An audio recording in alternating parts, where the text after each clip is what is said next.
fácil.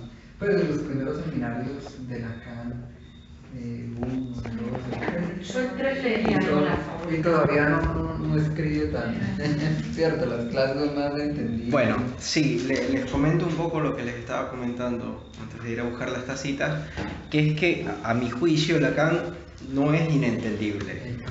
Es decir, lo que lo hace un poco difícil es que son textos para gente que quiere investigar. Entonces toma un trabajo, no es nada más leer esto, sino que necesita ciertas referencias. Entonces, bueno, frente a eso obviamente hay como diferentes posiciones. Hay gente que lo que hace es leerlo como si fuera medio una novela playera y listo. Y ahí a mi juicio se pierde un montón de la riqueza. O sea, para mí eso es una pérdida, digamos, inaceptable. Después está otro extremo, que es que van y leen la fuente completa. Es decir, te dicen no puedes leer a Lacan sin haber leído los fundamentos de la lógica de Frege, y siempre te tiran además un librito chiquito que nadie ha leído de Frege, y te dicen que ese también es completamente necesario. Lo mismo con, no sé, un textito de Kant. Entonces, obviamente para leer a Lacan, si haces eso, necesitarías muchísimo más tiempo, porque no estás leyendo a Lacan, estás leyendo a Kant, estás leyendo a Hegel, estás leyendo a Platón, Aristóteles, y obviamente a los comentadores de ellos, porque no son escritores fáciles. Y ahí a mí me parece que se pierde demasiado tiempo, a mi juicio. Hay otras personas que lo hacen y bueno, bien por ellos, y obviamente a mí me parece mejor eso que leerlo así medio de la sinfazón. Claro, y es fácil perderse también en esa búsqueda para entender y Claro, bueno, no sé si les ha pasado con Wikipedia, no sé cuáles de ustedes serán como muy curiosos, pero empiezas leyendo una página de Wikipedia y cuando abres una, abres otras 4 más. Sí, yo creo que siempre le aparece ahí en azulito. Sí, es horrible los hipervínculos, porque después le das clic y te sale otra ventana, después vas a esa otra ventana y te salen 3 cosas más interesantes. Se hace infinito, sí.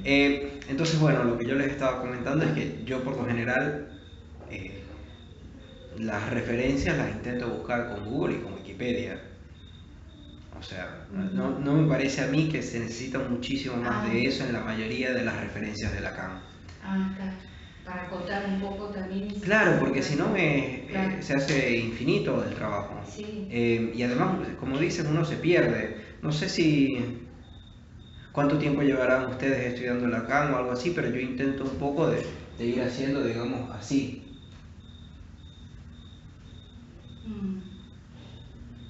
No sé si habrá algún centro, como poner puntos suspensivos, pero lo que quiero decir es que no hago como un trabajo a profundidad de ciertas cosas y después me voy a otra, porque obviamente uno puede estar toda su vida trabajando de una cuestión preliminar. O sea, eso no... Hay especialistas en un textico así, en Hamlet. Hay especialistas en Hamlet que trabajan toda su vida Hamlet. Y no sé, por lo menos a mí eso no es lo que me interesa. De hecho, ni siquiera me interesa particularmente entender a Lacan, sino la clínica psicoanalítica. Y esto a mí me parece una herramienta para eso. Porque plantea ideas muy interesantes, conceptos muy interesantes, articulaciones interesantes. Pero, bueno, lo que le quería decir con eso es que yo por lo general no me voy completamente a la fuente y a leerla exhaustivamente y a entenderla, porque me parece que ahí se pierde demasiado tiempo. Por lo general, soy sincero, voy a Wikipedia, leo lo que hay ahí y trabajo a partir de eso. Claro, a veces necesitarás más. Por ejemplo, hay algo, tipo, no sé si han leído que las ficciones, Lacan lo toma de Bentham, Jeremy Bentham. ¿El panóptico? Sí, ese mismo. ¿Es el mismo Sí, es el mismo señor. El panóptico. Sí, te acordaste vos del panóptico, sí, pero de la Bueno, no me acordaba. no, porque se llama el panóptico de Bentham. Claro. Bueno, el panóptico. Creo que estoy casi seguro que es el mismo. Sí. Entonces, supuestamente, no sé si han visto que Lacan dice que la verdad tiene estructura de ficción. Supuestamente eso, y creo que dice ficción en el sentido de Bentham. Nunca he encontrado en qué sentido es el sentido de Bentham.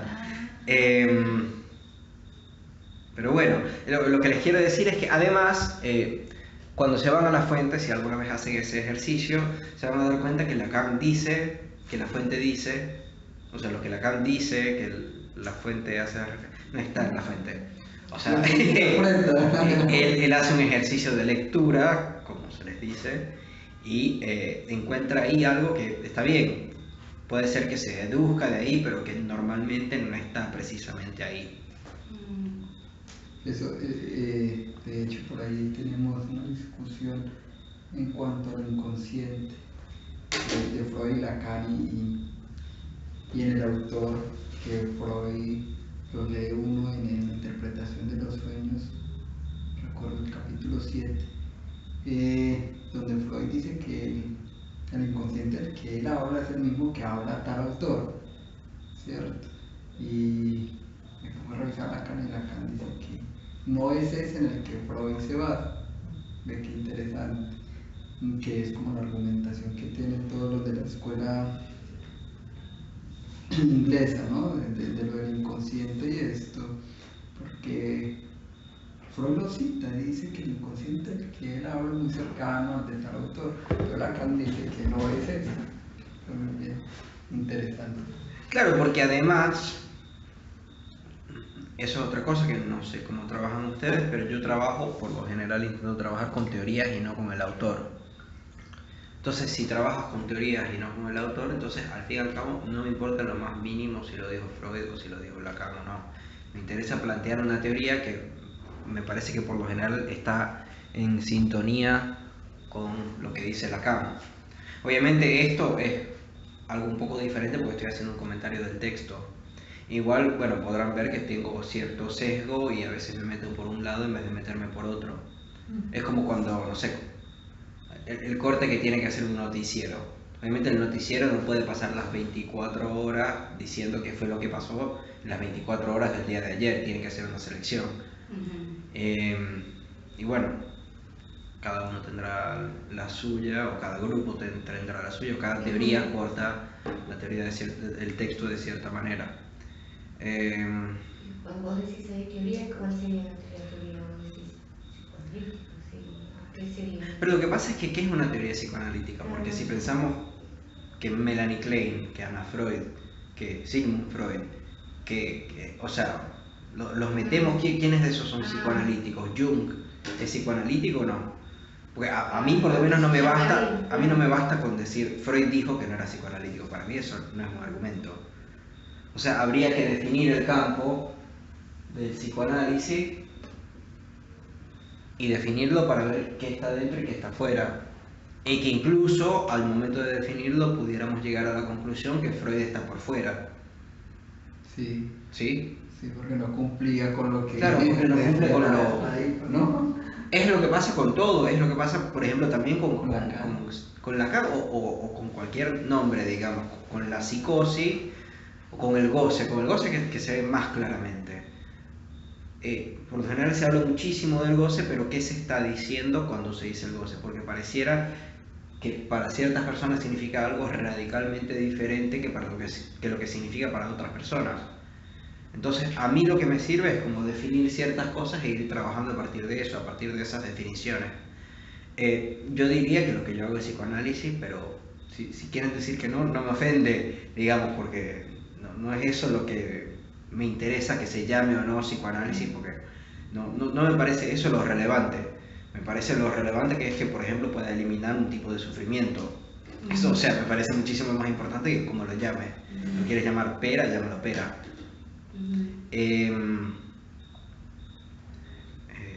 Entonces, la lectura que tú haces del texto, por ejemplo, Miller es una persona que ha leído muchísimo a Lacan. Eso es innegable. De hecho, es el que lo ha establecido.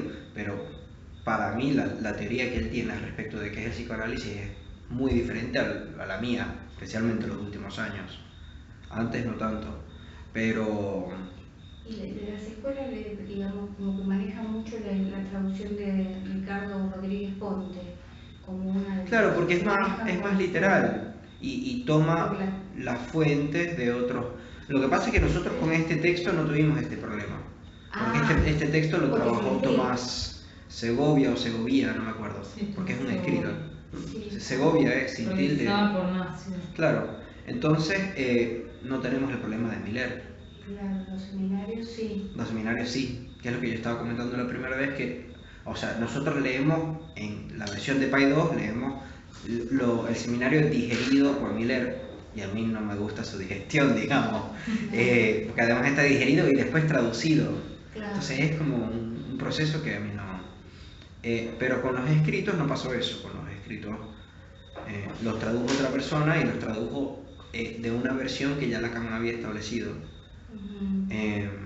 Pero sí, o sea, por lo general la mejor traducción es la de Ricardo Rodríguez Ponte, que él trabajaba en la EFPA, la Escuela Freudiana de Buenos Aires. Si hubiéramos, que es uno de los problemas que he tenido con hacer un grupo de estudio sobre muchos seminarios, que es problemática muchas veces la traducción. Claro, por lo general se van cotejando, bueno, hay gente que sabe francés que tiene ese manejo, está buenísimo, entonces cotejan las distintas versiones. Claro, es que eso fue lo que hizo él. Es interesantísimo. Sí. Para la precisión, quizás, no sé. Sí.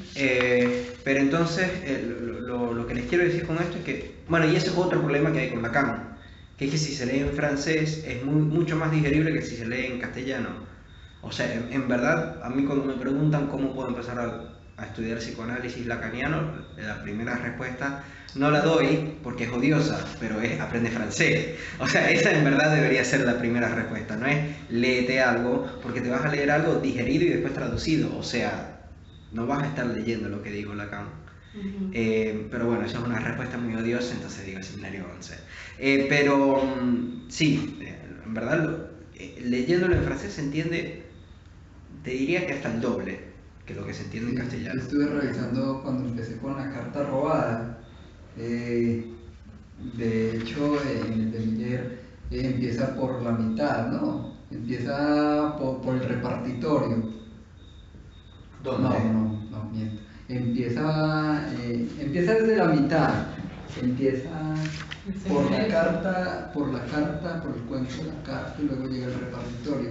Y en francés sí empieza por el repartitorio, ¿Sí? No. Y luego sí, yo lo bajé en francés y lo imprimí, que estaba en eso medio aprendiendo a hablar francés, a entender el francés, y vi la distinción de que en francés empieza por otro lado.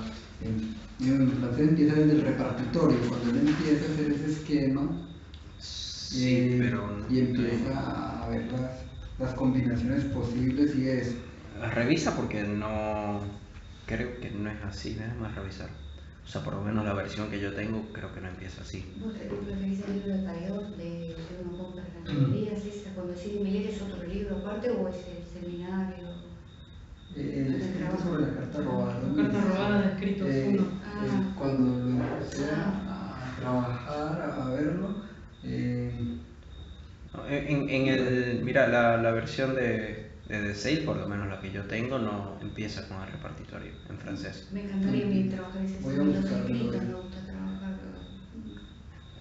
Con los escritos hay que tener más valentía, si les soy sincero. Bueno. Son más, a mí me parecen Ayuda. mucho más, a mí me parecen mucho más interesantes, porque ya son como algo Sí. digerido, pero Sí. son más... Con ayuda, porque sola, la verdad, si con la casa se perdían, como ustedes decía que se perdían los psicoanalistas de la época con él y te puede. Freud es una hermosa novela. Claro, la representación de Freud. Amén. Claro, pero es gracioso porque, bueno, dice en el escrito que se perdían con queda más café. Freud y bueno, con él. ¿Vos no trajiste una taza para tomar café? No tomo café, gracias. Estoy odioso. Soy odioso. Sí, no, en verdad no me gusta. Bueno, empecemos con esto. Creo que es el 2.5 en realidad, no el 2.4. ¿Qué tal les fue con la Claro, lectura? el 2.4 era el 2.5. Sí. ¿Cuál de Sí, el todos? 2.5 y el 3. El 2.5 y el 3, Sí, sí, sí. leí el 1, el 2. Ah, está bien. Capaz no lleguemos al 3 en realidad. El 3 no lo leí. El 2 es el que tiene el esquema Z. Sí, El 3.2. sí. Y releí un poco lo anterior. Hace como una crítica de Macalpín, la señora Macalpín, que no de eso no sé. Sí, yo busqué, es una psicoanalista, pero no sé. Es una psicoanalista que había hecho un tratado sobre... Por eso, ¿no? Dije, fui que... Puedes ir a buscar McAlpin y ver, Claro, pero lo que está haciendo él es criticándola, entonces no tiene mucho sentido que vaya a leer algo que va a criticar. Yo fui y busqué quién se enamoró de un psicoanalista y dije, ok, Sí. no mucho más. Bueno, ¿qué tal les fue? Me interesa ver si van como que agarrando alguna idea de lo que están leyendo, si todavía sigue siendo impenetrable, si sigue... Yo diría que no está siendo impenetrable. Bueno, ya con eso es un avance. O sea, no, seamos sinceros, no sé, no vamos a aprender a leer a Lacan 4 horas, 8 horas, o sea... Y hay que también volver a verlo y, viste, detenerse un poquito hay más. que Yo les escucho volver. el video y es como que de repente vuelvo y así hago ese trabajo. Me parece que de eso se trata. Si vos me decís solo, claro. De eso se trata. Ahora, algunas partes parece que uno está algo, pero por ahí vos mirás y decís, bueno, por ahí tiene otra vuelta, viste, no sé. Algo me parece interesante. No sé si este texto, que sería la importancia de este texto, si está en estas críticas que hace a los psicoanalistas de la época y a esta cuestión, digo, iba a decir algo en algún momento, claro, creo que decías vos. Y creo que ahora empieza, en el 3 más o menos cuando plantea el esquema, empieza a decir algo más. Claro, porque acuérdense de la estructura que teníamos, que era antes de Freud. Claro. Creo que después era a partir de Freud, o después de Freud.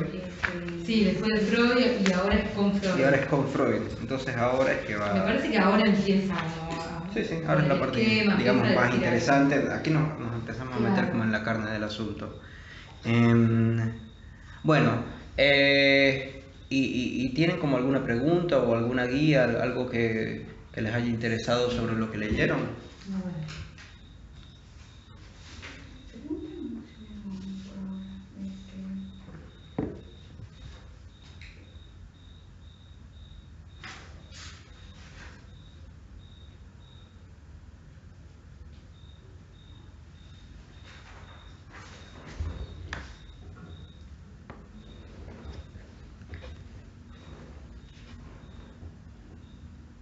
Yo no sé si la crítica que hace a McCarthy, si entendí bien, Ok, a ver qué... es bueno, habla de un desconocimiento de ella. No sé si es esto que por el párrafo anterior deduzco si como que pasó por alto la importancia de lo simbólico o algo en relación a la articulación simbólica más o menos, que sí. descubrió acerca del inconsciente. Me parece que algo de eso está criticando y que un poco, no sé si es a partir de esto o sigue esa corriente y todos van a estar confundidos y eso implicaría como un retorno a ese statu quo ante. Sí, un poco así, sí, bien. Menos. Después habla de, no sé, la verdad que no fui a Wikipedia, Miras, no sé quién es, perdón por el nombre. Que habla de legislando un día sobre las indicaciones del psicoanálisis, se expresó en estos términos: es claro que el psicoanálisis solo es posible por un sujeto para quien hay otro. La última. Sí. Claro. A mí me llamó la atención por la cuestión de tener que ver con una transferencia en relación al otro, no sé, medio con minúscula, pero no sé si entiende nada. Porque después, cuando va con Freud, introduce algo del orden de la dimensión de otro sitio, de otro. Sí. ¿No? De otra ahí cosa, pone, ¿no? Y va a esta cuestión de que yo piensa, o sea, ahí voy como más o menos enganchando algo en relación a este otro eje que me parece como que recurre a los esquemas en el punto de poder situarnos a los seguidores del psicoanálisis de otro modo, para no perderse tanto. Creo que recurren en algún punto a estar imaginario a través de unos esquemas, digamos, sobre el cual hace mención al esquema Z, que creo que Estás diciendo que sirven para algo los... Sí. ¿Para qué es lo que estás diciendo que Yo sirven? entendí que es como que hay, como que en el discurso, porque lo leí en algún lado, no sé dónde, en el medio por ahí, como que en el discurso es difícil la transmisión, o por ahí es más fácil perderse, y como que hay él toma como instrumento para la transmisión el esquema. Pero después va como haciendo como distintas vueltas, porque primero digo por el trazo, ¿no? Y después, bueno, en otro momento, creo, no sé si en el último capítulo del Seminario 2, él lo nombra A, mayúscula, A chiquita, M, ese no me acuerdo el orden, digamos, pero lo va como sigue como una reducción. Sí, bien, es una reducción, como algebraica, que parece ser más como de letras. Sí. Eso quiero decir. Sí, eso y me parece que es en el sentido de reducir, quizás para perderse menos, digo, si uno va en ese espiral, como por ahí medio va como cerniendo, quizás algo más del orden de la clínica Claro, a mí me parece que te dicen por dónde no ir, digamos, más que precisar hacia dónde, qué es lo que tienes que hacer, te dicen que no, digamos, o sea, estos recorridos no están habilitados, digamos. Sí, está bien, es un buen resumen de más o menos lo que vamos a ver. ¿Alguien más tiene algún comentario? No. Bueno, está bien, comencemos. Bueno, de hecho les voy a pedir a ustedes que comenten un poco entre ustedes mientras yo escribo algunas cosas acá. Justo antes de empezar el punto 5, tenemos un párrafo que en verdad empieza en la página 522. Y el párrafo empieza, es que ninguna formación imaginaria es específica. Sí. Lean eso entre ustedes y lo van comentando. Sí, lo había citado, nos habías enviado un mail, ¿no? Sí. Donde estaba, yo lo había sacado, pero... Lean un poquito entre ustedes y lo comentan entre ustedes y después lo discutimos entre todos. Bueno.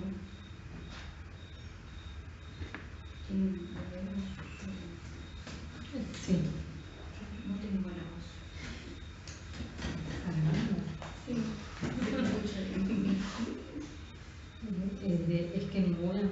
Sí. Es que ninguna formación imaginaria es específica, ninguna es determinante ni en la estructura ni en la dinámica del proceso.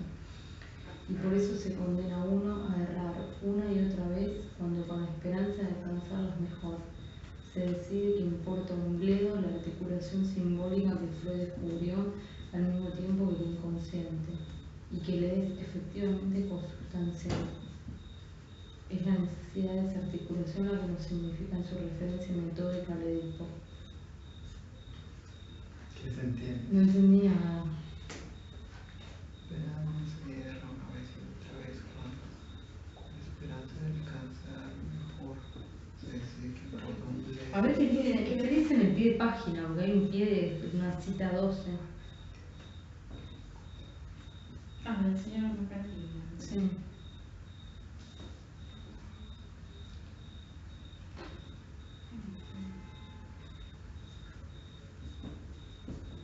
No sé, antes que no recuerdo antes, no lo leí, que viene hablando, porque dice que ninguna formación imaginaria es específica,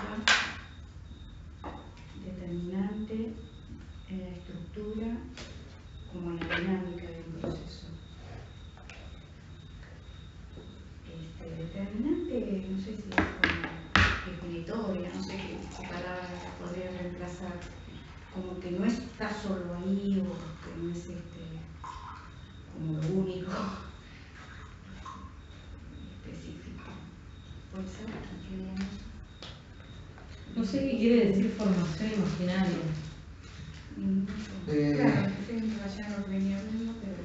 Es interesante para pensar y preguntar ahora. Claro. Que no he comprendido muy bien. Claro. Por ahí en otro texto que no sé si venía hablando quizás, ¿no? No sé si venía hablando. Yo el apartado 4 no lo leí. Claro, no sé. Yo lo tomé como una orientación, quizás estoy entendiendo, pero está bien lo que decía. la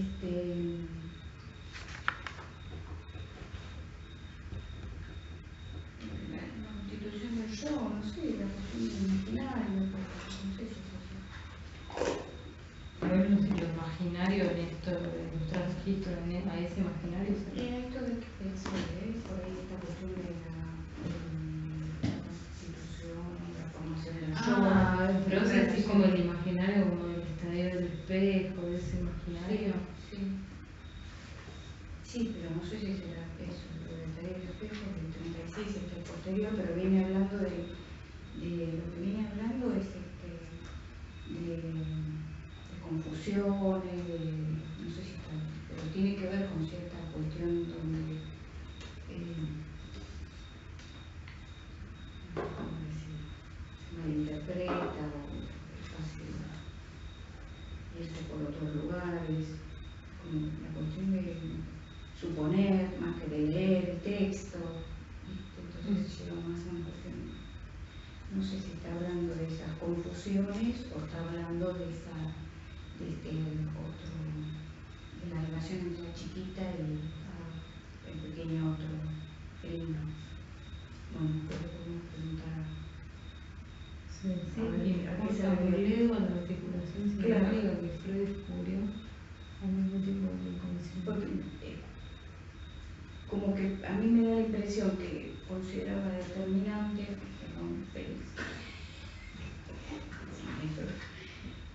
que consideraba determinante como me parece que condena a seguir errando, una cuestión así. Después, por ejemplo, dice se decide, no sé, se decide quién es ese. Si tiene que ver con lo que viene hablando, como que a la cuestión de los símbolos, de la articulación simbólica, yo entiendo que es la articulación significante. Yo leería todo el punto, porque no. ¿Vos lo leíste todo? ¿El punto 4? No. Porque el no. párrafo solo no. Claro, por eso, yo el párrafo solo no sé de qué va, de qué, ¿a dónde está yendo? Acuérdense igual que a dónde llegó. Lo que te da anterior es la evidencia, ¿sí? Pero aquí de lo que estamos hablando es que no hay ninguna formación imaginaria que sea específica y digamos que lo explica después. Ninguna es determinante ni en la estructura ni en la dinámica de un proceso. Es decir, no podemos hablar que algo en su formación imaginaria determine en la estructura ni en el proceso. ¿Sí? Es decir, que no se trata de una sola cosa, por ejemplo, de unidad del yo, por ejemplo, de relación con el otro, por ejemplo, de constitución del yo, por ejemplo, de algo, cualquier cosa que forme unidad, cualquier fenómeno en realidad. Cualquier fenómeno en sí que sea lo determinante. Nada de eso aislado es determinante, eso es un poco lo que está diciendo. Claro, y justamente está criticando a McAlpin, claro, entonces claro. Se entiende que ella estaba diciendo que sí, o que Lacan estaba diciendo que ella estaba diciendo que eso, pero... O sea, formación imaginaria sería un poco eso, porque Natalia se preguntaba por qué formación. Claro, pero después abajo, muy bien, que eso lo hicieron muy bien, ir a ver abajo. Ajá. Preguntamos a la señora McAlpin si la cifra 9, en cuanto que está implicada en duraciones tan diversas como los plazos de 9 horas, de 9 días, de 9 meses, de 9 años, que nos hace surgir a la vuelta todas las esquinas de la análisis del paciente para volver a encontrar en la hoja de reloj, debe concebirse como formando parte como tal, es decir, como símbolo de la relación imaginaria aislada por ella, como fantasma de la procreación. La pregunta interesa a todo el mundo, pues difiere del uso que hace Freud en El hombre de los lobos de la forma de la cifra B, que se supone conservada en la punta de la aguja sobre el reloj durante una escena percibida en la edad de 1 año y medio para volver a encontrarla en el batir de la mariposa, las piernas abiertas de una chica, etc. Es decir, ella no está tomando en cuenta esta parte más simbólica que implica una lectura. O sea, como si las cosas en verdad fueran... A ver si encuentro bien qué es a lo que ella hacía referencia acá. Porque ya fue en el seminario 1, creo que decía, si no recuerdo mal, algo de este, como queriendo divertir, siempre parece ser esto a los analistas en cuanto a situarlo, pero siempre uno se va perdiendo, pero decía en relación a no comprender demasiado, no comprender demasiado como suponer, digamos, no sé si, como que la comprensión va como en otra dirección de la lectura. Eso lo voy a anotar acá, pero para que lo regresemos. Bueno. Bien, pero sí tengo presente que hacía como una distinción. Pero por ejemplo, en verdad el párrafo que a nosotros nos interesa acá está en la página 521, que sería por ejemplo cuando él dice, se los dejo encontrar, esta dificultad lo hubiera llevado. Sí, de lo último. Esta dificultad lo hubiera llevado a descubrimientos que nos hubieran esclarecido con seguridad, pues todo queda todavía por decir sobre la función de lo que llama el Edipo invertido. Es decir, esta señora intenta inventar algo que se llama el Edipo invertido. La señora McAlpin prefiere rechazar aquí todo recurso al Edipo, para sustituirlo por un fantasma de procreación, que se observa en el niño de los dos sexos, y esto bajo la forma de fantasmas de embarazo que ella considera además como ligados a la estructura de hipocondria. Pero lo interesante es que Lacan acá está diciendo que no se trata de... por ejemplo, no sé si ustedes se acuerdan qué es lo que dice Freud respecto de Schreber, de por qué termina siendo una psicosis. Porque tiene una homosexualidad reprimida, dice. ¿Sí? Sí. Entonces, básicamente, esto es una crítica incluso a eso. ¿Sí? Es decir, que no se trata de ninguna formación imaginaria, de ninguna formación, digamos, yo lo diría para entendernos de alguna manera fenomenológica. O sea, que pasó esto y por lo tanto es una psicosis. Como que la paranoia tenía algo que ver con una homosexualidad reprimida. Sí, o sea, como si hubiera habido algo que sucede y eso es lo que determina la estructura y la dinámica del proceso. Lo que Lacan está diciendo es que no hay una cosa que sea determinante de eso, ¿sí? A mí me parece que lo importante acá es resaltar que es ninguna, es decir, no una, ¿sí? Exacto, sí. Formación imaginaria es específica, ninguna es determinante ni en la estructura ni en la dinámica de un proceso. Y por eso se condena uno a errar una y otra vez, cuando con la esperanza de alcanzarlas mejor, se decide que importa un bledo la articulación simbólica que Freud descubrió al mismo tiempo que el inconsciente. Es decir, hay que retomar una articulación simbólica que Freud descubrió al mismo tiempo que el inconsciente, y retomar esa articulación simbólica es lo que va a permitirnos deshacernos de estar buscando esta formación imaginaria siempre. Y que él es efectivamente cosustancial. Es decir, que digamos que nace al mismo tiempo, que es de la misma sustancia, que está hecha de la misma materia. Es la necesidad de esta articulación la que nos significa en su referencia metódica al Edipo. Es decir, que con el Edipo, Freud nos está diciendo que el inconsciente hay que articularlo con algo más. A mí me parece que acá no está muy claro, porque el inconsciente pudiera ser que se tiene que articular al Edipo, pero yo diría que más bien se tiene que articular al padre para formar el Edipo. ¿Sí? Pero bueno, eso no me parece lo más importante acá. Lo que sí me parece importante es que no nos dejemos llevar, lo importante es no dejarse llevar por una formación imaginaria. ¿No habla de la articulación simbólica o es la necesidad de esta articulación? ¿La articulación cuál es? Yo antes había dicho articulación significante, pero no es eso, ¿no? Sí pudiera ser. Lo que pasa es que, bueno, hay que obviamente ver qué se entiende por eso. A mí me parece que lo que es importante de acá es descentrar aquello de lo que estamos hablando, ¿sí? O sea, no pensar que sea precisamente por algo que el paciente está así, que la estructura está así, que la dinámica de la estructura sea de esa manera. Es como ir al lugar de la causa, por ahí estoy pensando. Claro, pero es justamente decir que el lugar de la causa está vacía, digamos, que la causa cojea o cualquiera de esas cosas. Pero con eso lo que queremos decir no es que siempre haya un trauma, ¿sí? Claro, no es que algo pasó y sucedió, que era un poco la idea de Freud, con el trauma, vivencia sexual primitiva. Claro, porque además no sé si ustedes se han puesto a pensar lo problemático que es eso. El pensar, incluso pensar que un Edipo lo hace problemático. Porque, ¿se acuerdan que el Edipo se pasa de padre a hijo? Pero al pasarlo de padre, o sea, digamos lo que el Edipo hace lo que se llama en matemática una inducción, creo que es que te dice que n cumple con ciertas propiedades y n+1 cumple con ciertas propiedades. Entonces todos los números cumplen con esas propiedades. ¿Sí? Entonces, por ejemplo,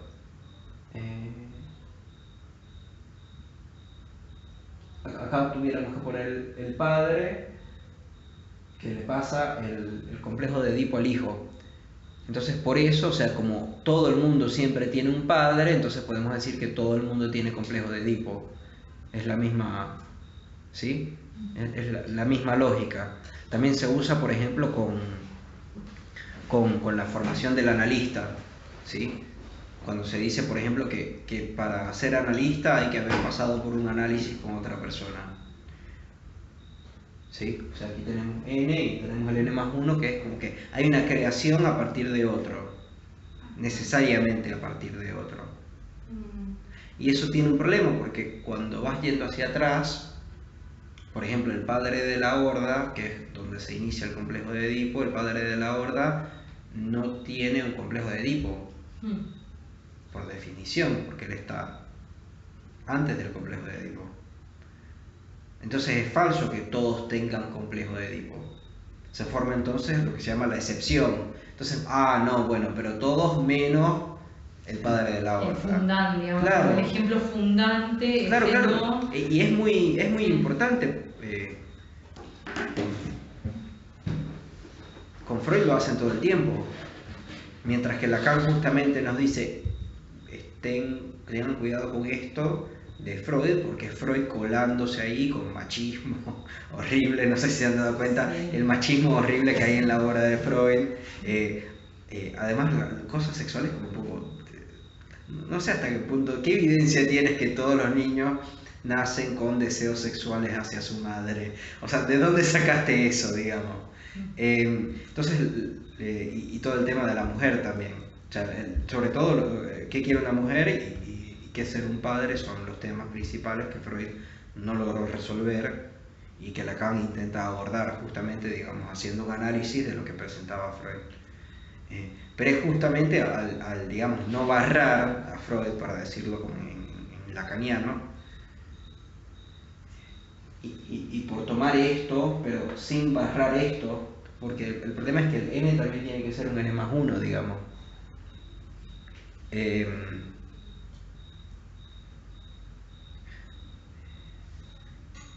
Esto tiene el mismo problema del trauma, porque entonces ¿de dónde sale el trauma? O sea, porque con el trauma se va diciendo, bueno, me pasó esto, entonces voy hacia atrás y veo qué pasó. Me pasó esto, entonces voy hacia atrás a ver qué pasó y qué fue lo que causó esto, ¿sí? Hasta que se llega a un punto supuestamente inicial, que es el trauma. Que digamos que es el síntoma, bueno, no pongamos ese.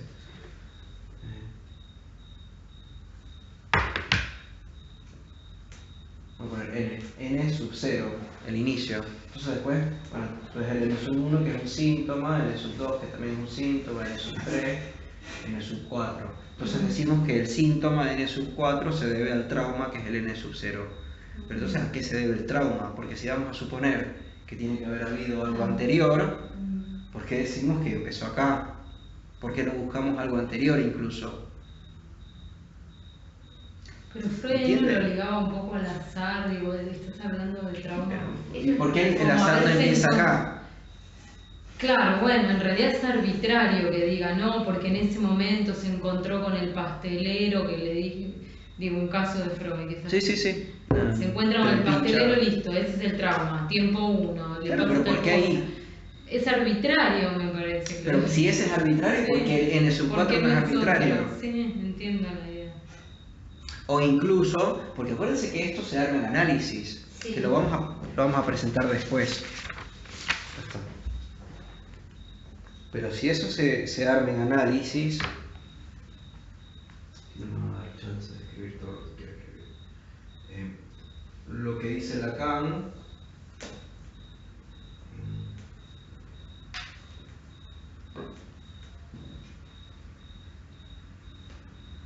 no sé si leyeron que, a ver si lo encuentro acá, que básicamente dice que el sujeto, la condición del sujeto depende de aquello que desarrolla en el A. ¿Se acuerdan de eso? ¿O lo buscamos? Sí. ¿Se acuerdan? Sí, Bueno, sí. busquémoslo. Sí, abajo del esquema está. Claro, justo abajo del esquema. Neurosis y psicosis depende de lo que tiene lugar en el otro. Claro, entonces pudiéramos decir que hay esto, ¿no? Esto sería, Consecuencia. sí, consecuencia, si lo quieres decir de esa manera. Yo había puesto causa, pero quizás consecuencia sea más prudente.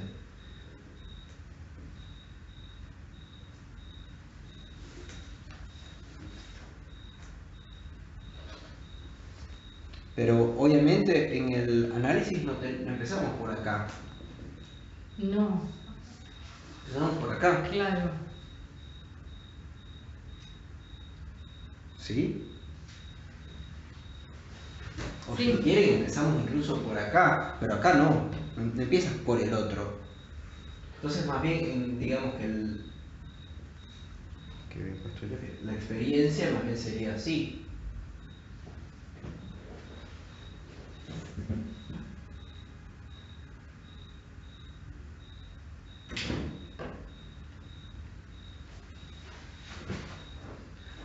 Porque tenemos que pensar, o sea, a ver, nosotros no, cuando tratamos con el paciente ya trabajamos con el síntoma que tiene, o construimos el síntoma, ¿me entiendes? Pero no estamos atendiendo a pacientes desde el momento cero. Nos agarramos ya con alguna historia. O incluso si pensamos que el trauma pasó acá, ¿sí? Cuando empezamos a tratarlo, aún así, no sé cómo pensarán ustedes el análisis, pero a mí me parece que mucho tiene que ver con cómo se teje el cuento que ellos echan. Lo que pasa es que yo no puedo conseguir pareja porque siempre que estoy con una persona, a los 3 meses siento la necesidad horrible de montar de cachos, ¿sí? De ser infiel.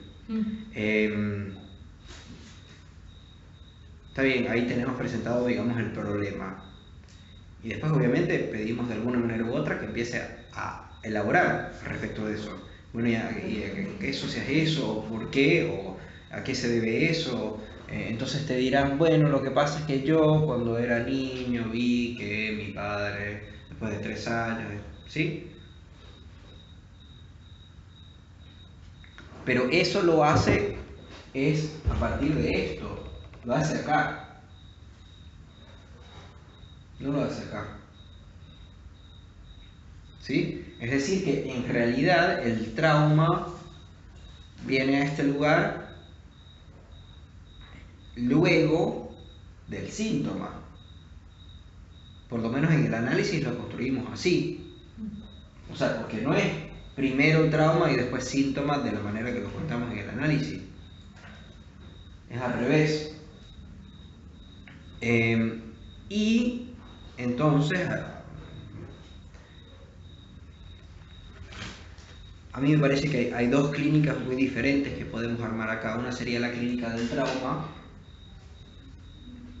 ¿sí? Es decir, bueno, entonces tú obviamente nunca vas a poder dejar de ser de infiel a tus parejas en los 3 meses porque eso a ti te pasó de niño, tú no puedes cambiar eso y tú vas a quedar así el resto de tu vida. Lo que te queda es hacerte amigo con eso que te pasa.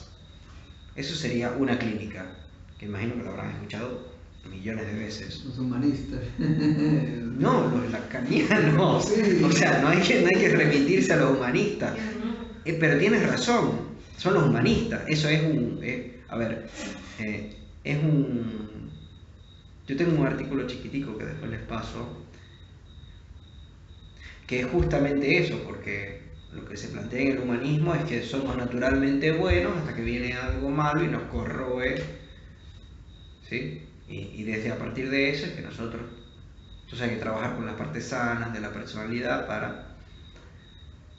Y lo que propone el psicoanálisis es que hay cosas malas hasta que llega algo civilizatorio y nos corroe eso malo y ahí empezamos a hacer síntomas, ¿sí?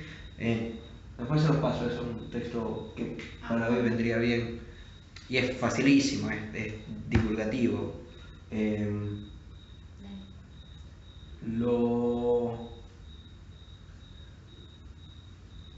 Bien, entonces lo que quiero decir con esto es que eso sería una clínica del trauma, o lo pudiéramos llamar una clínica traumática, ¿sí? Pero, por ejemplo, si no nos creemos esto, ¿sí? Si no nos creemos esta línea de causalidad, capaz lo podamos trabajar de otra manera, ¿sí? Que bueno, espero poder llegar a eso. Pero básicamente sería, en vez de estar buscando siempre la causa de eso, buscar más bien cuáles son las condiciones donde eso se desarrolla, ¿sí? Porque no es lo mismo. No es lo mismo decir que porque tú tuviste eso en la infancia, porque eso pasó en la infancia, porque hubo esa escena primordial, traumática, entonces ahora tú estás así. Y que obviamente como está en el pasado no se puede cambiar. A decir que hubo un montón de factores diferentes, que puede ser que tú hayas actuado así en ese momento y sigas actuando así en este momento, pero que también al mismo tiempo te permitirían hacer otra cosa. Me está ocurriendo que de alguna forma Freud renuncia también a esta parte cuando renuncia a los métodos sugestivos, ¿no? Que era ir al trauma por medio de la sugestión y eso. Sí, más o menos, creo que entiendo lo que quieres decir, es decir que más bien busca que se trabajen en vez de únicamente que estén ahí. Sí, hasta cierto punto es así, pero lo que yo diría es que más allá de eso lo que se busca es ver... Por eso a mí me parece que psicoanálisis es un nombre perfecto, porque viene de alma, ¿sí? Que es el primer motor, que es aquello que nos hace movernos, ¿sí? Porque la pregunta al fin y al cabo de un psicoanálisis es ¿por qué yo sigo haciendo esto si sé que me hace mal? La pregunta clave. Y a eso, por ejemplo, se pudiera responder, bueno, porque tu alma es así, porque tu ser es así. Pero análisis... ¿sí? Lo que quiere decir es dividir.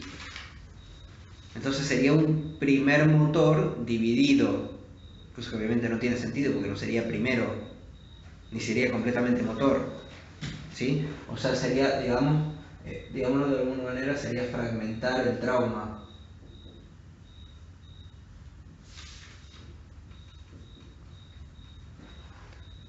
¿Sí entienden, no? Psique...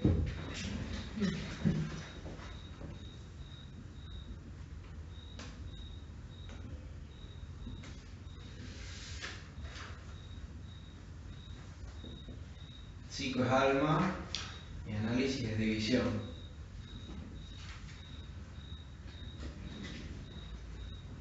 ¿Sí? Entonces yo tengo algo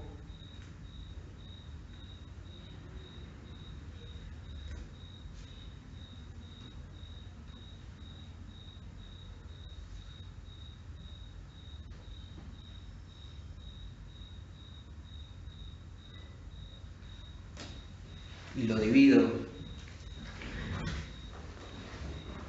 Pero ahora lo interesante es que aquí nos están diciendo con alma, nos están diciendo que tenemos que dividir, o si quisiéramos ser más subversivos, sería dividir, en vez de psicoanálisis sería deianálisis, ¿sí? De Dios. O sea, porque lo que nos interesa es dividir a este primer motor. Es decir, que aquello que es primero deje de ser primero y no que venga otra cosa al lugar de primero, sino que lo primero se divida. Por ejemplo, a mí me parece que eso es lo interesante de el inconsciente está estructurado como un lenguaje. ¿Y si divida qué sería al fragmentarlo? Es decir, claro, que aparezcan otros... No, que deje de ser unitario, que deje de ser, a ver, esto, que ninguna formación imaginaria, ¿sí?, sea específica. O sea, el alma es una formación imaginaria, el yo es una formación imaginaria, justamente porque lo que hace es el trabajo opuesto, ¿sí? Va desde acá hasta acá, el alma, el yo, eso. A mí me parece que imaginario hay que siempre pensarlo como si fuera más o menos un círculo que une diferentes cosas.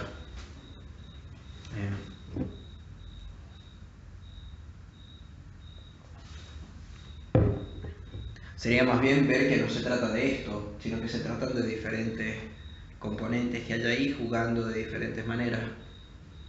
Y que quizás, por ejemplo, si cambiamos el sentido de uno, se resignifican todos los otros. O si introducimos un nuevo factor. Ah, ¿sabes qué? Mi padre no era tan malo como yo pensaba. Él en verdad siempre me estaba alejando de mi madre, que me estaba intentando hacer daño, porque ella y mi tía siempre quisieron una niña en vez de un niño, entonces, ¿sí? Entonces cuando mi padre me decía que viniera con él para ir a jugar béisbol, en verdad era no para él hacerme sufrir jugando ese juego que a mí nunca me gustaba, sino que más bien era para alejarme de mi mamá, que bla bla bla. ¿Sí me entienden? Pero eso es al introducir un elemento nuevo o a resignificarlo, que al fin y al cabo da más o menos lo mismo. Que se puede hacer eso. Y lo importante es que no llegue a coagularse a esto otra vez, sino que otra vez eso se vuelva a desconstruir, digamos, hasta que llegue el momento donde esto mismo, digamos, que se deconstruya. Pero después llegamos a eso.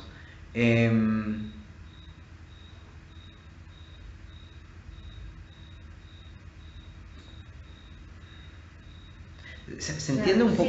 Sí, pero que no sea determinante, ¿no? Claro, porque tampoco puede eso ser determinante. Claro. O sea, la idea es que nunca llegue, que ninguna formación imaginaria, como dice acá para no tener que... Ninguna formación imaginaria es específica, determinante, ni en la estructura ni en la dinámica del proceso.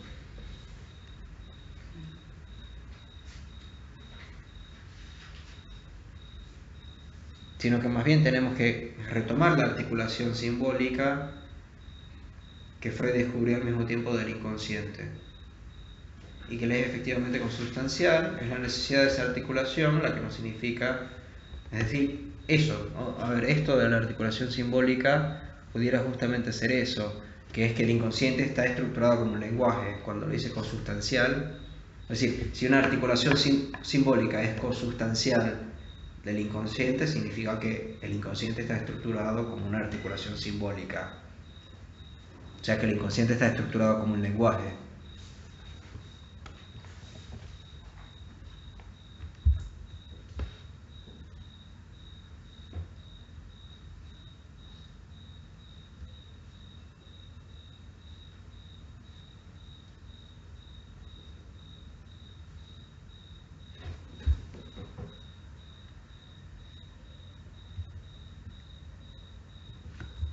Claro, porque ahí el trauma estaba pensando, el trauma me venía, a ver cómo decir, cuando es el trauma pero relaciona, no sé, en algún episodio actual, vamos a decir, no sé, un robo, violación, las cosas, uno también ahí habla del trauma. Y hay lugares, por ejemplo, que trabajan como lugar como específico. No sé si tiene el mismo estatuto esto del trauma, pero en algún punto hay como especialistas que tienen un nombre. No sé si es traumatología, son psicólogos que se dedican a trabajar específicamente el trauma. No sé si tendrá que ver con esto que vos decís en relación a una manera de entender el trauma, que por eso se crea la especialidad.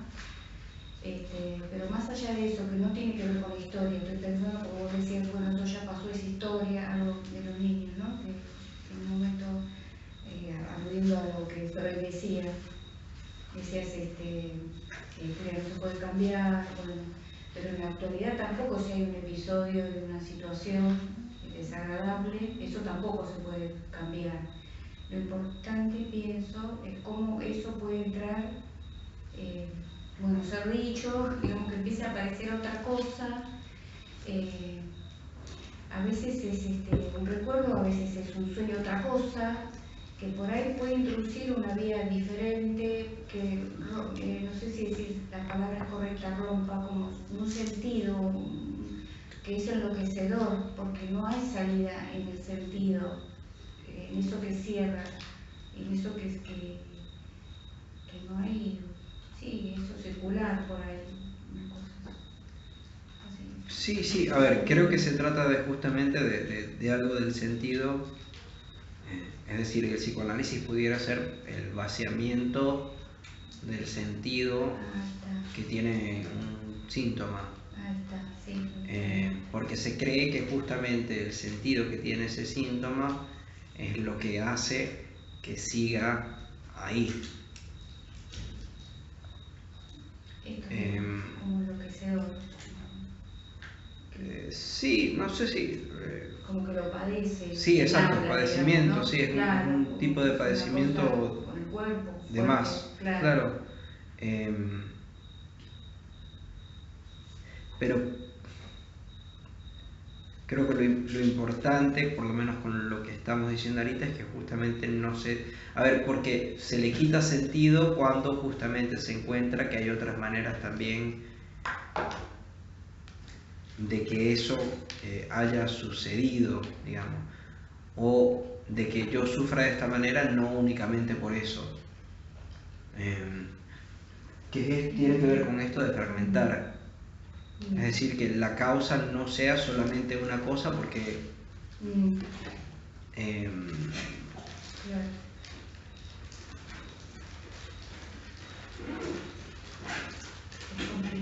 no, porque no...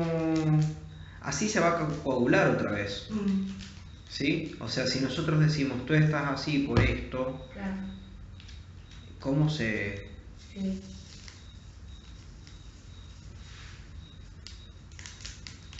Lo habrán visto, historia, no sé si... No sé la historia, estoy pensando en las cuestiones, yo trabajé muchos años en violencia sexual y familiar, pero más que nada me venían las situaciones de violaciones de adultos o de adolescentes, situaciones, y nada, yo escuchaba por ahí, más allá del episodio, que es horrible con todo lo que va contando la persona que pasa por eso, uno empieza como a escuchar otras cuestiones anteriores, otras cosas determinantes o en las que el sujeto puede estar alienado en una cuestión que lleva tiempo, digamos, ¿no? Pero en las políticas institucionales, en esas temáticas, tienden más bien, a mi punto de vista, como enloquecer, porque llenan mucho de sentido todo, con solo representarse a alguien, capaz que la tocaban otra cosa que no tiene que ver, por ahí queda ya dicha como víctima, bueno, estas cuestiones, ¿no? Claro, sí. Sí, claro, la porque persona diga primero. Es como no sé si, claro, como no sé si a ustedes les habrán preguntado alguna vez cuando les empezaron a decir a la gente que iban a estudiar psicoanálisis o cuando la gente se entera que preguntan, por ejemplo, que cuáles son los traumas.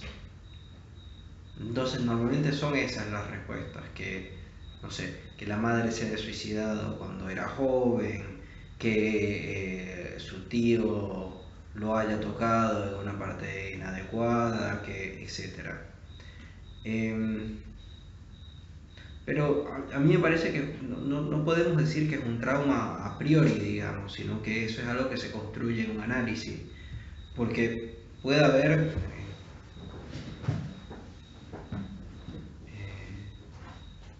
los niños, que ahora supuestamente los niños son más violentos porque por los videojuegos violentos. Pero violencia ha existido desde antes de los videojuegos, o sea, no es una causalidad así que se pueda establecer entre una cosa y la otra. Como también me imagino que habrás visto un montón de veces que supuestamente la violencia familiar se pasa de una generación a otra, y muchas veces será verdad, pero después habrá un montón de otras donde simplemente no sucedió eso. Fueron otros los factores que llevaron a cometer eso, a cometer eso. Estaba pensando, volviendo a esa cadena que hace, ¿cierto? Del trauma. Yo diría que no se llega a ese trauma, por lo mismo que leíamos que no hay un episodio como tal. Es decir, ese trauma en sí ya estaría fragmentado, porque no hay uno solo específico. Hay múltiples cuestiones ahí. Entonces, el pensar en llegar a ese trauma primordial y fragmentarlo, no se podría llegar, porque es precisamente lo que nos dice Lacan ahí, que no hay una claro, pero ojo, porque ¿qué pasa? Nosotros no vivimos en un mundo lacaniano, digámonos de alguna manera. Es decir, nosotros no vivimos en un mundo donde la gente piense aquello que tú acabas de decir. Porque tú vas y hablas con la chismosa del barrio y ella te va a decir que, bueno, la niña salió, se acuesta con alguien diferente del barrio todas las noches porque su padre no estuvo ahí para ponerle orden. Digamos, esa es la concepción que tiene el mundo donde nosotros vivimos. No es que los traumas son multifactoriales, sino que más bien no, hubo algo, entonces seguro hubo algo que a ti te pasó en la niñez que hizo que tú tuvieras miedo a las arañas.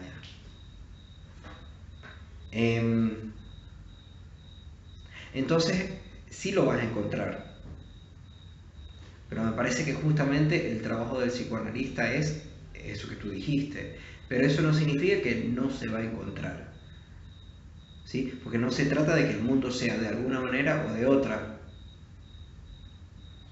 ¿Sí? O sea, a mí me parece que justamente un primer momento de nuestro trabajo es armar esto.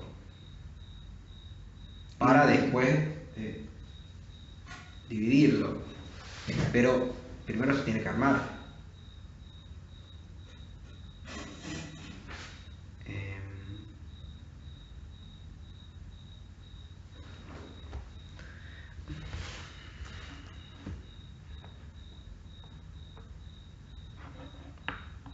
¿Y cómo sería en la psicosis? ¿Qué se busca en la psicosis?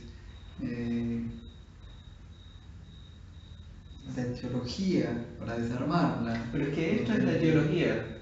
Sí. O sea, esta es la búsqueda de la etiología. Y en la psicosis hay una etiología. Me parece que en ninguna de las dos lo hay. Es lo que estamos planteando, que como el inconsciente está estructurado como un lenguaje, entonces no hay una etiología. O sea, no hay alguna información imaginaria específica, ninguna determinante en la estructura ni dinámica de un proceso.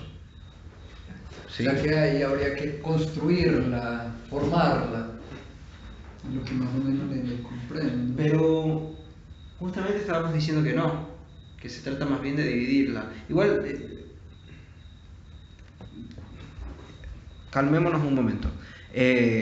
Volvamos acá un momento y seguimos ahí.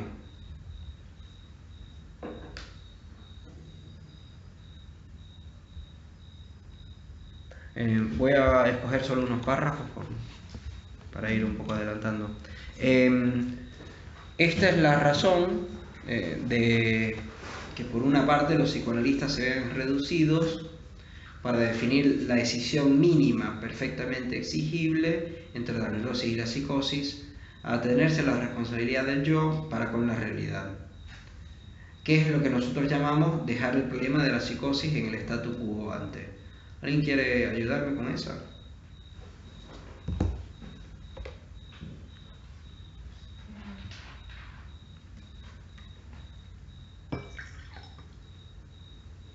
No vuelve como un poco a esta idea anterior de, digamos, como no. ¿Qué ibas a decir? De lo que dice antes de pérdida de la realidad. ¿Qué pasa con la pérdida de la realidad? No, si está citando a eso, va a esa idea. Sí, está hablando de lo mismo otra vez. Como si lo que definiera neurosis, como que todos los psicoanalistas se ven, como que tienen tendencia a pensar que lo que define la neurosis o la psicosis está en relación a la realidad. Sí. Lo comprendo más o menos así. Yo entiendo que va a ese punto, decir, bueno, si hay pérdida de la realidad, todos los psicoanalistas tendieron a pensar, si hay pérdida de la realidad o no, eso define que sea neurosis o psicosis. Correcto. Se remontan diría yo, cuando Freud trata de hacer esa distinción entre psicosis y neurosis, ¿no? Y el qué pasa con la realidad en un neurótico y qué pasa con la realidad en un psicótico. Y como lo interpreto, ¿no? Y no va más allá según Lacan, que hay como, esa es la distinción y ya, ¿cierto? Con la que ya hizo Freud en cuanto a qué pasa con la realidad en cada una de esos dos.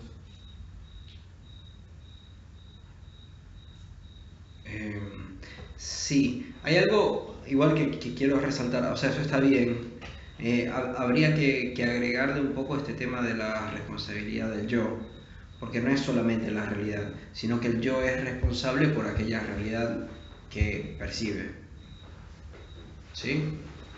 O sea, no es nada más que el psicótico ve una realidad que no es la normal, sino que además el psicótico es responsable por ver una verdad, por ver una realidad que no es la real, digamos. Y además yo agregaría solo para, más o menos para fijar una posición, pero que justamente le está diciendo que hay una diferencia exigible entre neurosis y psicosis.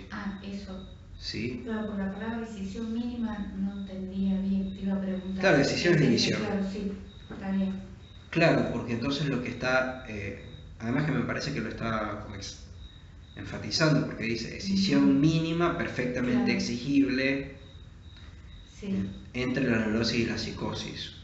Es decir, que está haciendo, no es algo... Claro, porque entonces después vienen, bueno, me parece que para nosotros no conviene el término, por ejemplo, border.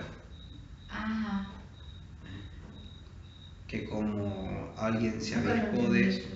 Claro, porque un border sería una persona que está entre... Te dicen que está ahí. Está de un lado y está del otro también. Pero ¿cuál es el problema con eso? Que entonces eso no hace una división bien exigible. Es una persona que está como en el medio. Y bueno, después eso, la manera que se diseminó, no sé si se han dado cuenta que es muy divertido ver cómo los conceptos se terminan colando con otras palabras dentro del psicoanálisis. O aquí te dice de una vez que no hay, o sea, tenemos el problema de la psicosis en el statu quo antes es que deja la responsabilidad del yo para con la realidad. ¿Y cuántas veces nos han escuchado la realidad subjetiva, que la persona no puede, no se hace cargo de aquello que efectivamente le pasa? ¿Sí? Te está diciendo Lacan que eso no es así. Te está diciendo, o sea, lleva 2 capítulos diciendo que eso no es así. O sea, que... Eso sería decir, no se trata del yo. No, porque el problema es que no... terminan diciendo lo mismo, está bien, porque no por decir yo o por decir sujeto estás utilizando el concepto de yo o de sujeto. A mí me parece que por definición, es decir, responsabilidad subjetiva está mal, Puedes decir responsabilidad yoica, pero ¿cómo le vas a imputar algo a algo dividido? O algo que ni siquiera es, que no está en su lugar, el sujeto. ¿Sí? Porque el sujeto no es la persona. O sea, no es ninguno de nosotros cuatro que está acá. Y cuando se le impone esa responsabilidad, se está señalando un sujeto irresponsable, es decir, como si él tuviese, ¿cómo decir?, la oportunidad de decidir o no. ¿Sí me hago entender? De Sí, responsabilizarse o no.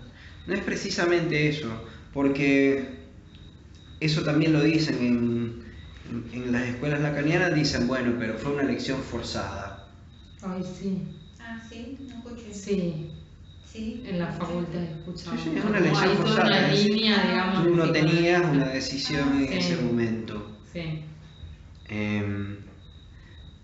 Pero no es precisamente de que sea una elección o no, sino que en el psicoanálisis no se trata... ¿Se acuerdan todo el problema que habíamos estudiado la otra vez respecto de la proyección, verdad? Sí. Que hace dos pelotitas.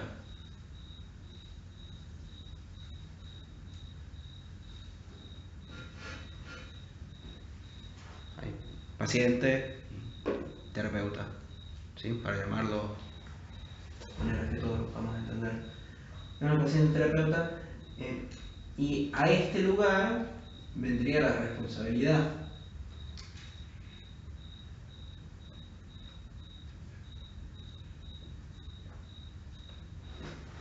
Por ejemplo, las intervenciones de yo no fui el que dije eso lo dijiste tú. ¿Sí? Bueno, pero si fuiste a salir a caminar por la calle a las 10 de la noche es porque estabas buscando algo malo. ¿Sí?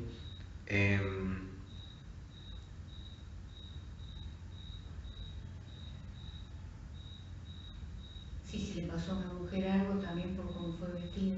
Claro. Horrible, Sí. Pero, No, pero a ver, no les estoy diciendo, cuando doy estos ejemplos lo que propongo es que veamos cierto modo de pensar las cosas, que hay un modo de pensar las cosas que es que tenemos dos individuos y hay uno que se choca de alguna manera con el otro y pasan cosas, y además que se choca por cosas adentro de él. Y otra manera de pensarlo, para mí, por eso me parece que la responsabilidad siempre es yoica.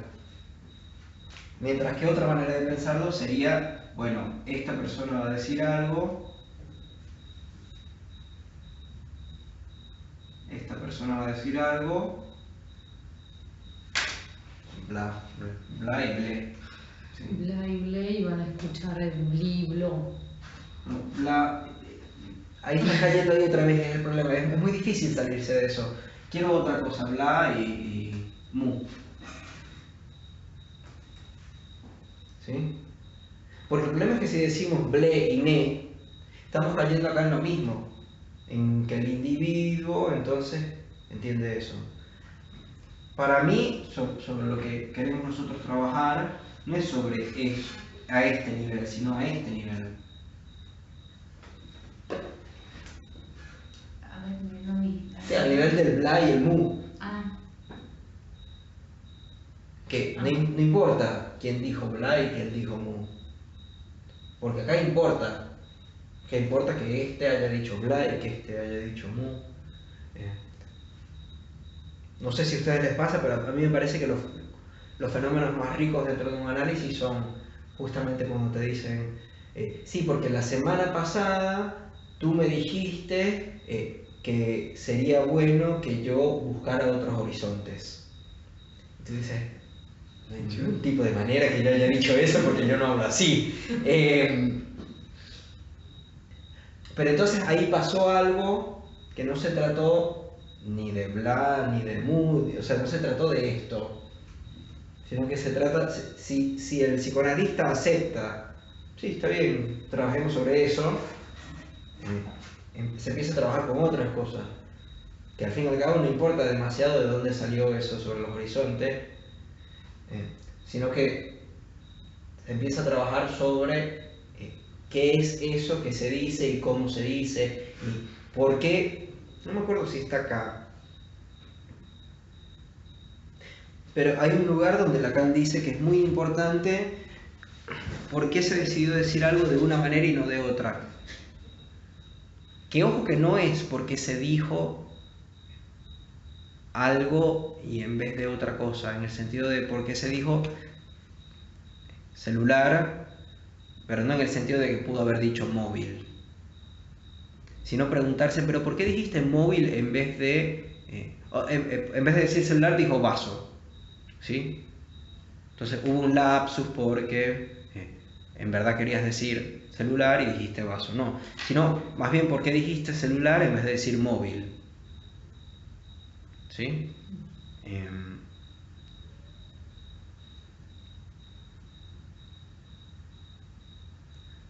¿Por qué dijiste no quiero seguir adelante en vez de me cansé? Ah, sí, porque tienes razón que en verdad yo desde hace 3 años estoy pensando que deberíamos seguir adelante y comprometernos. Pues no es lo mismo que no quiero seguir adelante que me cansé, ¿sí? Ahí se trabaja acá. No importa demasiado quién lo dijo, sino más bien qué se dijo en el sentido de cuáles fueron las palabras que se utilizaron para decir eso. Y ahí justamente es que se empieza a trabajar con el sentido. Pero sí, entonces el problema con la responsabilidad del yo me parece que viene ahí.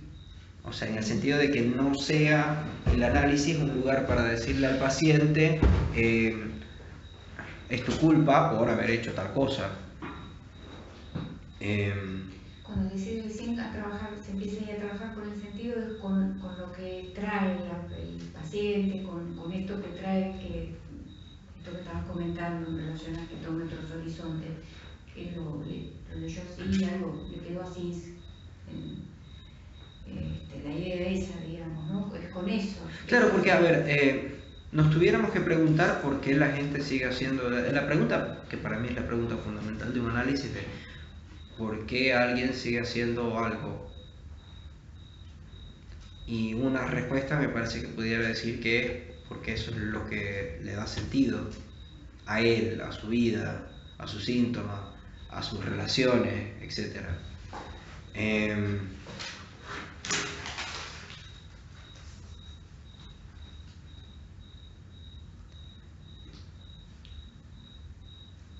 Entonces me parece que hay algo muy importante acá en contra de la responsabilidad, del responsabilizar, y especialmente responsabilizar a la persona, lo que dice acá más precisamente, de responsabilizar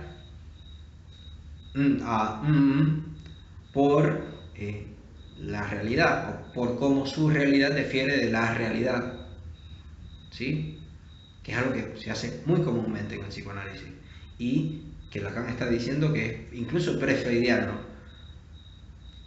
que es dejar el problema de la psicosis antes del descubrimiento de Freud. ¿Sí?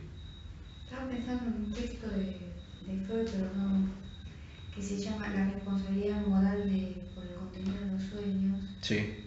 No me acuerdo ahí. Pero... Freud es increíble. Freud te culpa incluso por lo que soñaste. Que no tienen que ser responsables. Pero ¿cómo vas a hacer? O sea, y además, Freud, ¿cómo vas a decir eso si descubriste el inconsciente a través de los sueños? Son cosas, por eso yo digo que Freud reculó. Es decir, tú encontraste que en los sueños se revelaba algo que era el lenguaje y sus juegos. Y ahora me estás diciendo que tengo que hacerme cargo, o sea, hay cosas contradictorias, que es incluso porque les estaba diciendo, o sea, está en sintonía con no leer a los autores como si fueran autores, sino más bien buscar las teorías. Porque es muy diferente un Freud que te dice, tienes que escuchar el relato del paciente que hace sobre el sueño y buscar las diferencias en cómo ¿se acuerdan?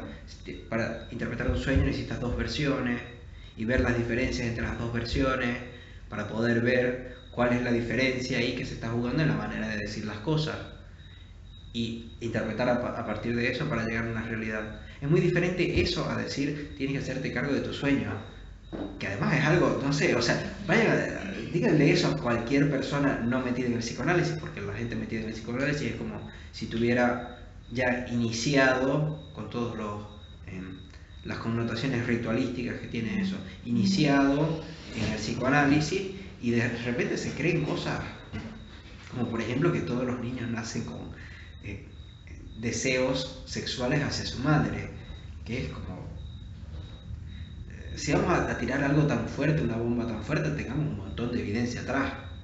Y no sé si tenemos suficiente evidencia atrás como para decir algo tan loco como eso. Y no nada más decirlo, sino repetirlo.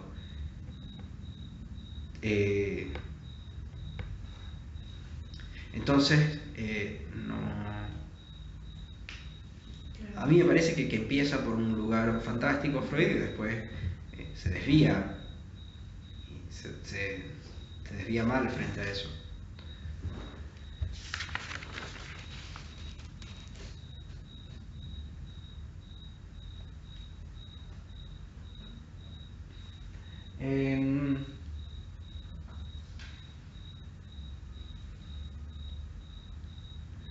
Entonces, Lacan lo que propone con esto es que esto es infértil.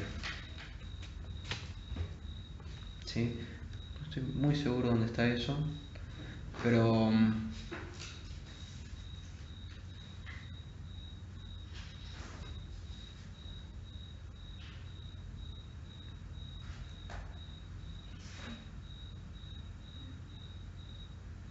sí, no voy a... Sí, no me quiero meter mucho con esto porque me parece que es muy complicado para lo que nos va a dar. Sí me pensaba meter con eso, pero dado el tiempo y como nos hemos desviado un poco... Claro, porque tiene que ver algo con un terreno baldío, etcétera. ¿Sí? Después lo podrán leer, me parece que lo dice de una manera muy poética. Pero el término otro, esto sí me interesa un poco más, el término otro, inaudito hasta entonces por el pueblo psicoanalista, no tenía para él otro sentido que el murmullo de juncos. ¿Sí? Es decir,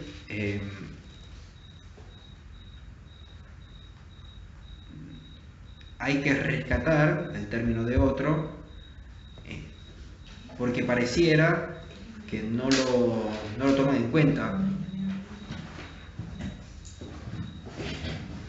Esto aquí tiene toda una implicancia religiosa, etcétera, con la cual no me voy a meter. Pero me parece que básicamente lo importante de resaltar acá es el tema de que, bueno, necesitamos meter la parte del otro. Y no sé si se acuerdan, como habíamos tratado antes, la relación del otro con la realidad. Porque acá, por ejemplo, si pensamos en términos de dos individuos, la realidad al mismo tiempo incluye al otro y es formada por el otro. Igual con esto lo vamos a seguir trabajando. ¿Y qué es lo que nos quiere decir en esa frase entonces? Que necesitamos retomar el otro, que no nos podemos quedar nada más con la responsabilidad de una de las partes o de una persona, si lo quieren llamar sujeto, de un sujeto, no en el término de Lacan, pero un sujeto, como dicen, ayer 3 sujetos asaltaron un banco. Ese tipo, no sé si ustedes tienen ese... Hay que hacer un trabajo cada vez que escuchemos sujeto. El texto que nos envió usted, ahí está, sobre el sujeto, para Lacan. ¿Cuál? Ah, claro, el de Agustín Palmieri, sí. Al final habla sobre qué es el sujeto para Lacan, que se interpreta como si estuviese hablando de individuo por sujeto. Claro, porque la mayoría de las veces, o sea, Lacan dice que el sujeto es lo que representa un significante, lo que representa un sujeto para otro significante. ¿qué tiene que ver eso con algo que asalte un banco? No, ¿Sí? no es el mismo sujeto. O sea, No, un individuo. no, Claro. pero tampoco, porque entonces después se dicen, bueno, pero un sujeto de 34 años, femenino, entró al consultorio, tampoco tiene nada que ver, ¿sí? Para mí el sujeto del que habla Lacan está acá.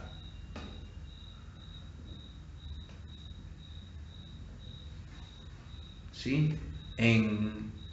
Y acá te diría que más que todo en el momento donde nos damos cuenta que todo lo que ha estado girando en un análisis ha sido sobre tal cosa, sobre ese tema. Voy a seguir un poco más. Es de llamar la atención que una dimensión que se hace sentir como la otra cosa en tantas experiencias que los hombres viven, netamente no sin pensar en ellas, antes bien pensando en ellas, pero sin pensar que piensan, y como Telémaco pensando en el gasto, no haya sido pensada nunca hasta ser dicha congruentemente por aquellos a quienes la idea de pensamientos les da la seguridad de pensar. Lo intenté resumir un poco acá, que el inconsciente es la dimensión de otra cosa donde los hombres piensan sin pensar que ellos piensan. No sé si tienen esa práctica también. Normalmente con Lacan se pueden tachar un montón de palabras y se entiende más fácil lo que quiso decir. Lo pueden, por ejemplo, también hacer con un resaltador. Por ejemplo, acá, sin que uno piense y sin pensar, eso piensa. Pensar ahí, pensar, eso piensa mal, pero cerrado, perfectamente articulado. O sea, hay que a veces como que hacer un trabajo de tomar qué es lo que está intentando. Sí, además de otra manera, porque de la manera que Lacan lo dice es muy complicado. Cuando dice otra cosa, ¿se refiere al inconsciente? Sí, es lo que yo entendí. No sé si tienes otra... No sabía a qué se refería. Se hace sentir como la de otra cosa. Eso sería el inconsciente, esa otra cosa.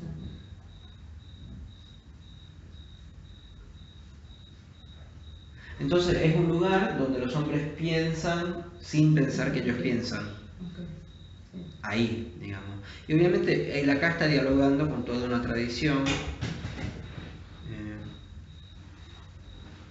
donde, por ejemplo, lo que le está diciendo ahí, la idea del pensamiento les da la seguridad de pensar.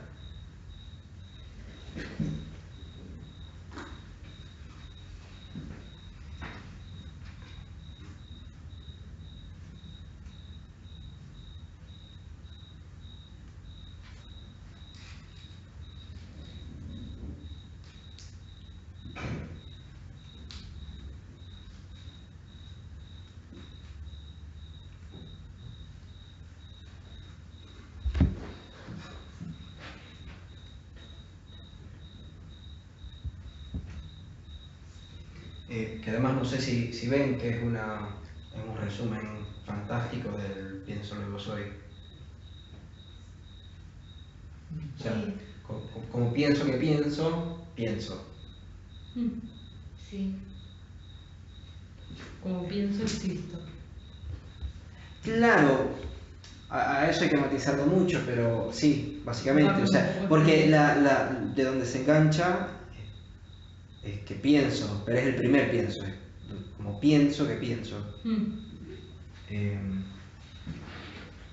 Entonces acá incluso vamos a poder hacer como una división de lo que va a ser inconsciente antes de Freud, que va a estar en esta línea, en la idea del pensamiento me da la seguridad de pensar, y Freud sería en realidad, pudiéramos decir con Freud, como para poner un poco la sintonía con el capítulo, que se llama Con Freud. Ahora les voy a proponer algunas cosas con lo que podamos llenar eso. Pero en principio es importante pensar la diferencia entre que haya un lugar donde se pueda pensar sin pensar.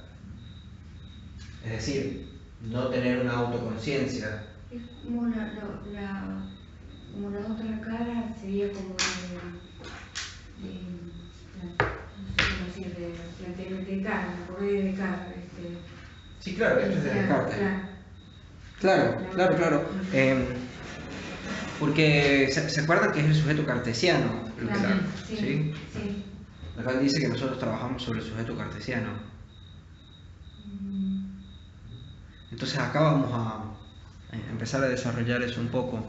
Porque el sujeto cartesiano piensa que piensa. Es decir, está seguro que piensa porque piensa que piensa. Sí. Está seguro que existe incluso porque piensa que piensa. Sí. Entonces lo que Lacan está diciendo es, bueno, pero hay una parte donde nosotros pensamos donde no pensamos que pensamos. O sea, nosotros pensamos sin pensar ¿Qué estamos pensando? que estamos pensando ahí.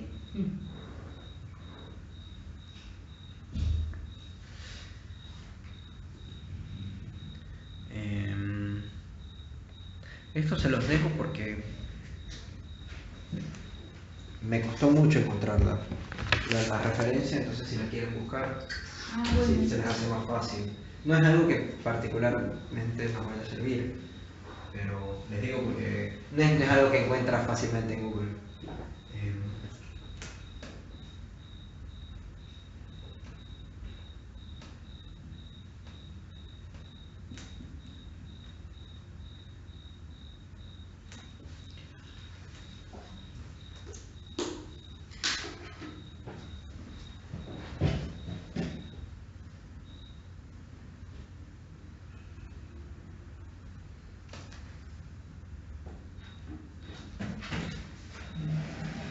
¿Cómo es Telémaco? Sí.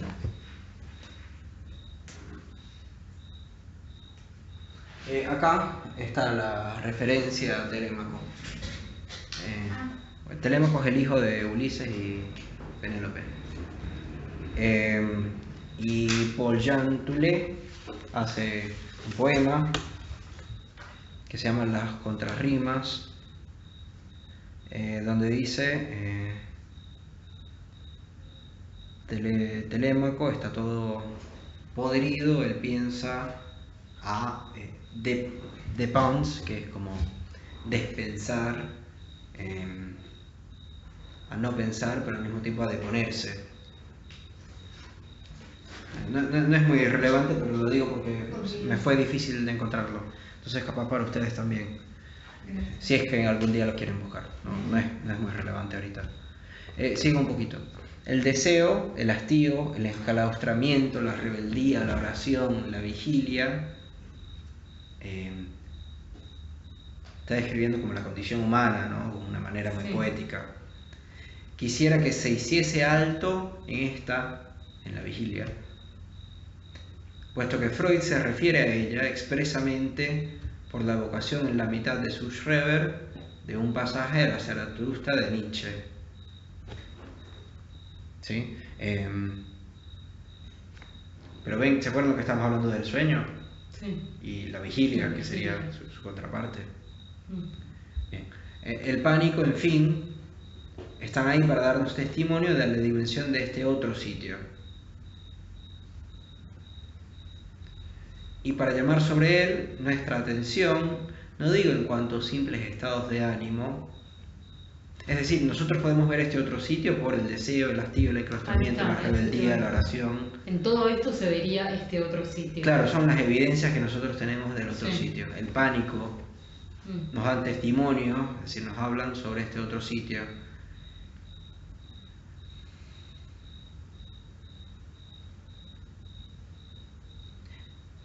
En cuanto a principios permanentes de las organizaciones colectivas, fuera de las cuales no parece que la vida humana pueda mantenerse por mucho tiempo. Es algo raro acá. Acá les voy a confesar que esto no entra mucho en mi manera de pensar. Porque se ven que está armando como si fuera como un ser de lo humano. ¿Sí? Está diciendo que eso siempre lo vamos a encontrar en lo humano. El deseo, el hastío, el encrostamiento, la rebeldía, la oración, la vigilia, el pánico, siempre están ahí para darnos testimonio de la dimensión de ese otro sitio.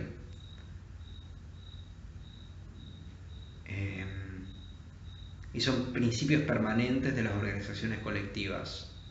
Entonces acá Lacan está planteando que cada vez que hay una organización colectiva vamos a tener deseo, hastío, enclaustramiento, etc.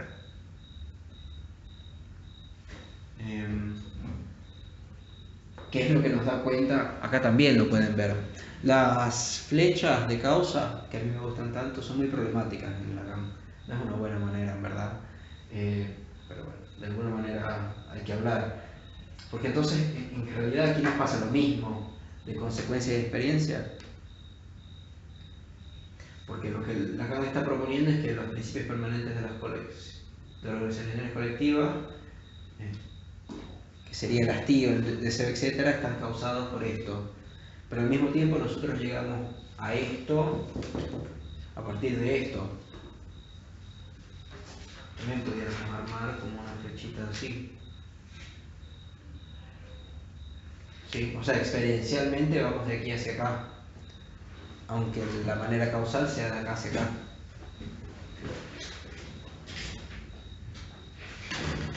Sin duda, no está excluido que él piensa en pensar, más pensable, pensando ser él mismo esa otra cosa, haya podido siempre tolerar difícilmente esa eventual competencia.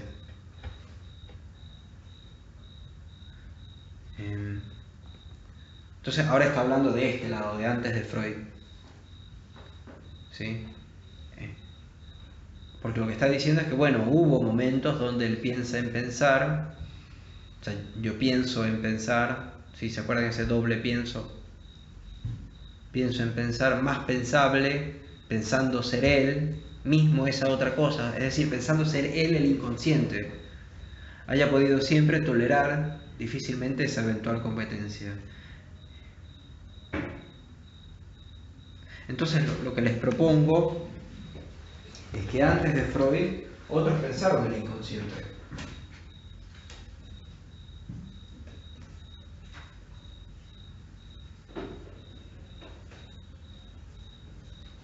¿Sí? Pero era, digamos de alguna manera,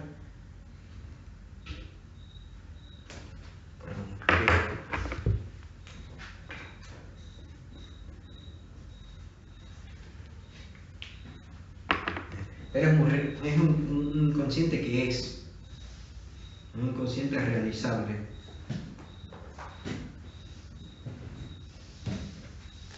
Ahorita voy a desarrollar un poco más esto. Creo que con eso nos da para charlar un poco ya.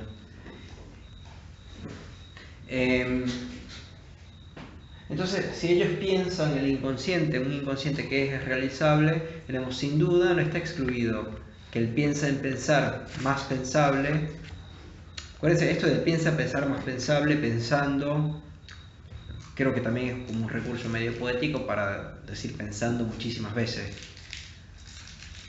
Acuérdense que está contrastando esto con Telémaco, que piensa en no pensar. ¿Cómo lo dice acá? Telémaco, pensando en el gasto.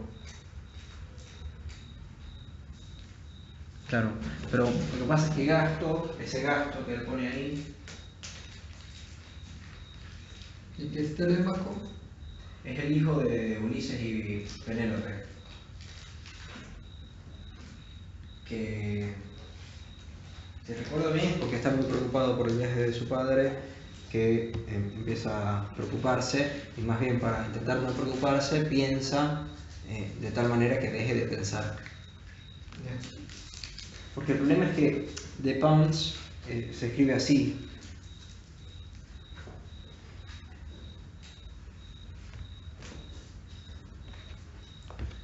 Y esto es pensar. ¿Sí?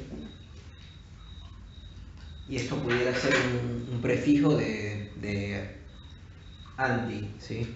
Como destitución. Despensar. Sí. Eso. Es algo legible en gasto. es la palabra que Lacan utiliza para gasto. Entonces,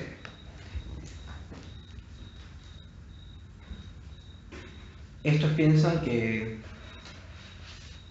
¿cómo lo dice? Piensa en pensar, las personas que piensan, que están pensando, incluso lo más pensable, piensan que ellos pueden ser ellos mismos el inconsciente. Esa otra cosa. Pero esa versión se vuelve enteramente clara una vez hecha la juntura conceptual en la que nadie había pensado todavía, y esto es lo que propone Freud, ¿no? De ese otro sitio con el lugar presente para todos y cerrado a cada uno, donde Freud descubrió, vamos un poco más lento. Entonces, lo que hace Freud es pensar el inconsciente también.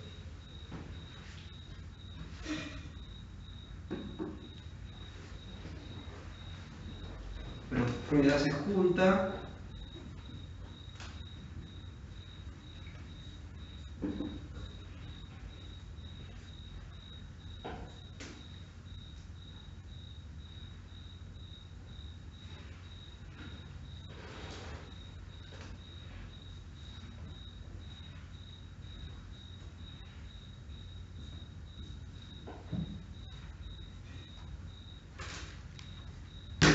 el sa, eso, ello, como cuando le preguntas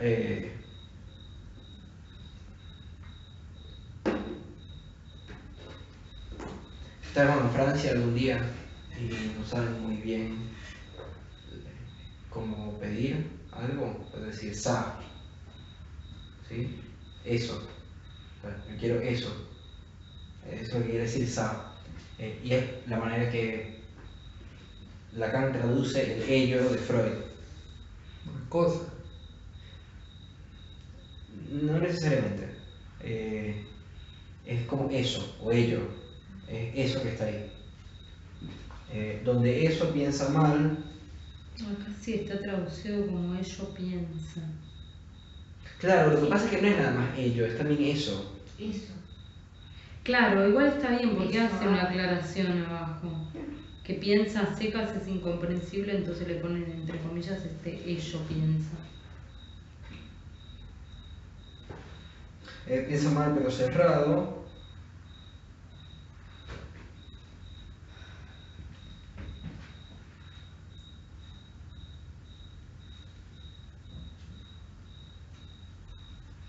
No es inefable. Es como si le estuvieras respondiendo a Miller.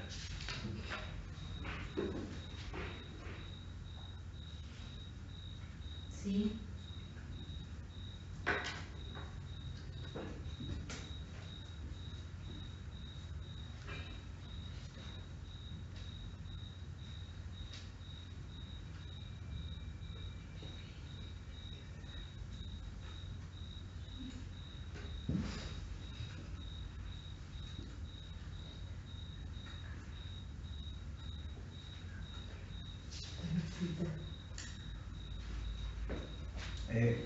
Freud lo que hace es juntar el inconsciente y un lugar donde eso piensa mal, pero cerrado. Lo que quiere decir que no es inefable.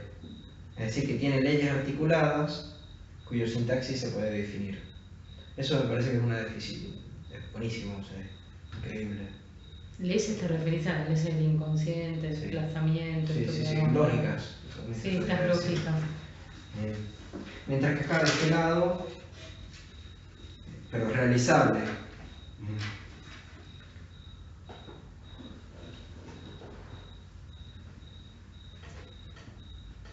Una nostalgia, un paraíso.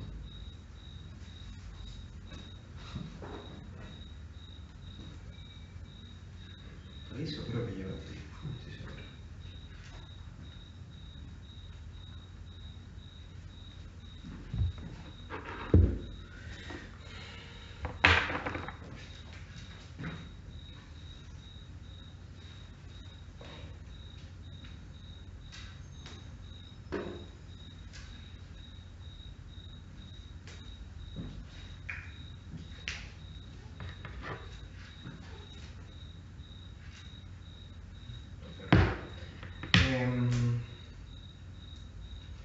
que, ya que yo escribí esto, me gustaría que ustedes lo comentaran un poco. A ver si se entiende un poco hacia dónde va. ¿Qué dices vos? Esta diferencia que estoy armando. Acuérdense que esto lo podemos pensar como el statu quo ante, ¿sí? Y esto sería lo que Freud está introduciendo como novedad. Es decir, que son dos cosas completamente diferentes. Y que además esto es lo que le va a servir al análisis. Yo lo que entiendo es que lo que introduce Freud es que si bien en este inconsciente hay lógicas o hay leyes que podrían como dar un mapa o un acercamiento, si querés, no sería realizable en el sentido de antes de Freud,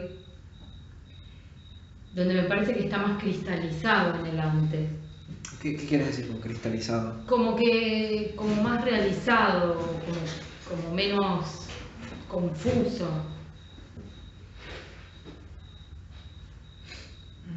¿Por qué esto de nostalgia o paraíso?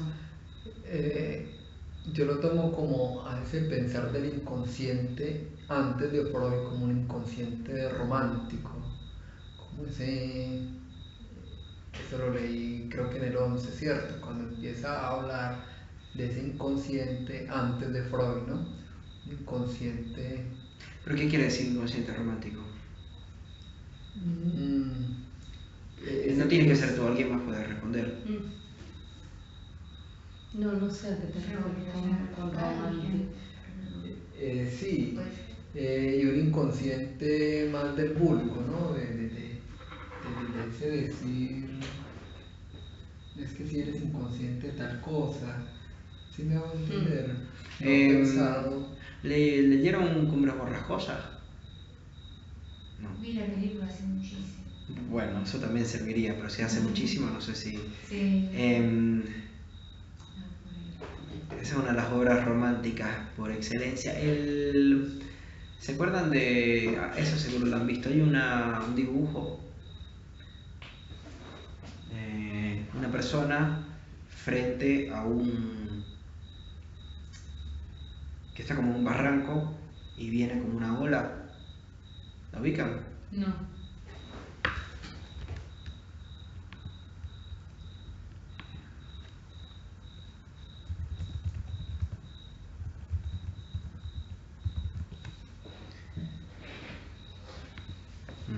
No me acuerdo cómo se llama, las tendré que buscar después. Pero es un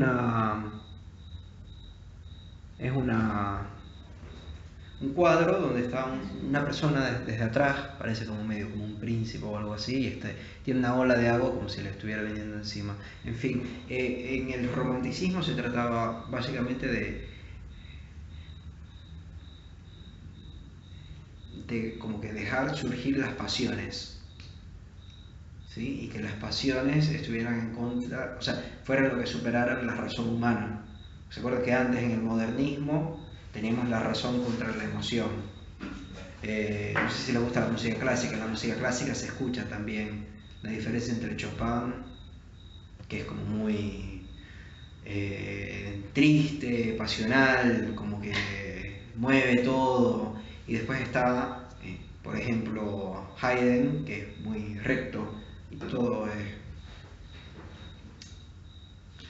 Entonces, sí, es un inconsciente romántico en ese sentido, donde se trata de un individuo que que tiene sus pasiones y que más bien se trataría de poder realizar esas pasiones.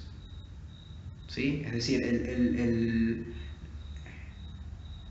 el hombre romántico por excelencia es aquel que muestra todo lo que ha sufrido en contra de la vida y cómo se ha enfrentado a todas las adversidades.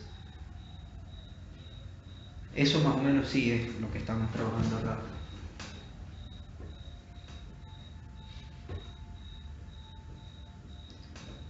¿Cómo se lo explicar en ese sentido del inconsciente romántico?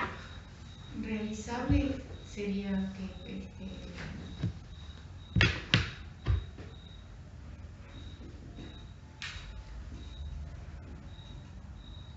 ¿Se podría tener acceso a él? eso.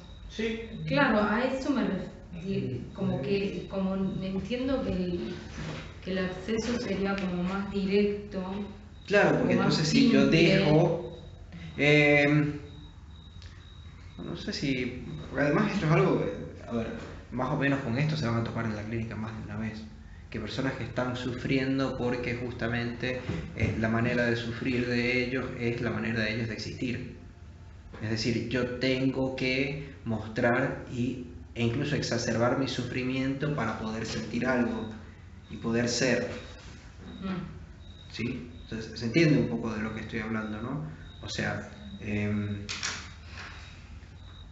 unas personas que hacen el cutting se cortan. Sí. Pasa mucho. Lo hacen, no digo que todas las veces que eso pase, no quiero que nunca, ni ahorita ni después, es un diagnóstico conductista. O sea, decir que alguien porque haga esto, pero muchas veces la manera que eso sea coagulado en nuestra sociedad, especialmente, no sé, la moda del cutting ya está medio pasando, pero fue a partir de yo necesito sentir algo. ¿Sí? O sea, lo hacen para poder sentir algo como un rush. Lo mismo que, por ejemplo, a veces hacen con la gente que busca experiencias todo el tiempo. Entonces, en ese sentido sería un poco realizable si yo dejo que mi razón, si la pongo todo de lado, entonces voy a poder aflorar mi verdadero ser, que es mi ser inconsciente, libre de toda razón. Y eso se trataría de mi verdadero ser. ¿Sí? De las pulsiones freudianas, que están restringidas por la sociedad. Ajá, y acá un poco, esto me parece que está quedando medio bien, ¿no? Sí. Esto, de este lado, se entiende un poco. Sí. ¿Y esto?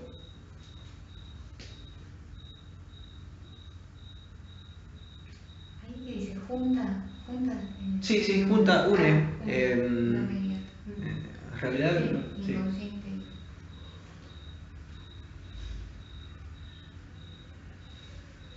Articula un inconsciente, ¿cierto? Sí, bien. Articula un inconsciente donde, digamos, no se tiene un acceso a este, pues no de la forma de antes de Freud, ¿no? Cerrado lo veo tal vez como ese saco del que hablamos alguna vez de que se echaban cosas, ¿sí? Pero es difícil el acceder a él, ¿no? Como una burbuja y que donde está el inconsciente. Pero es cerrado, vos decís, en el sentido que no se puede hacer, pero igual tiene leyes articuladas que se pueden definir. Correcto. Entonces, de alguna manera, a través de esas leyes se podría acceder. Buenísimo que lo que estás diciendo, sí. Porque además, ¿se acuerdan que el problema que teníamos era de cómo pasar lo interior a lo exterior? Sí. Correcto. Que diría yo que eso ya viene ya lo después de Freud, ¿no? Ponerlo como la banda de Mobius, que aquí en Freud se ve más oculto, es inconsciente, más cerrado, más, ¿cierto? Menos permeable.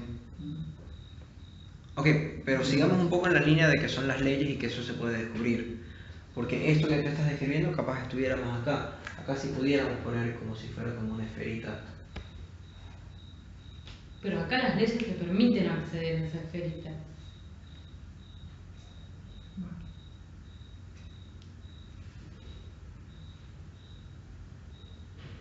Y además esto es muy importante, que no es inefable. Saben que es inefable, ¿verdad? Es algo que no se puede decir. Yo no tengo palabras para describir la manera que... ¿Sí? Sí.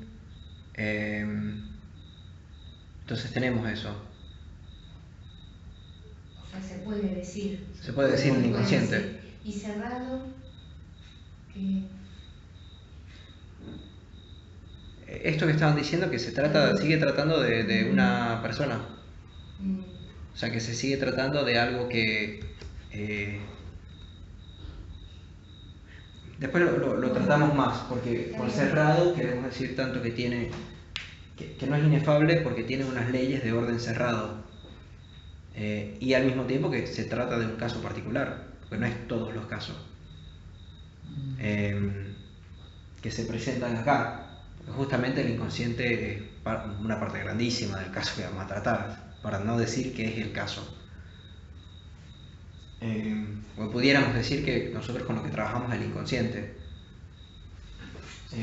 Pero sí, está buenísimo esto que dijeron, y vamos a poder pensar quizás algo diferente entre esto y otra, porque ven que es lo único que hemos más o menos descrito, como circulitos, pero capaz podamos pensarlo de otra manera, al no pensarlo como circulitos, porque el circulito nos mete muchos problemas. ¿Se acuerdan todo el tema de la proyección, de cómo pasa el interior al exterior?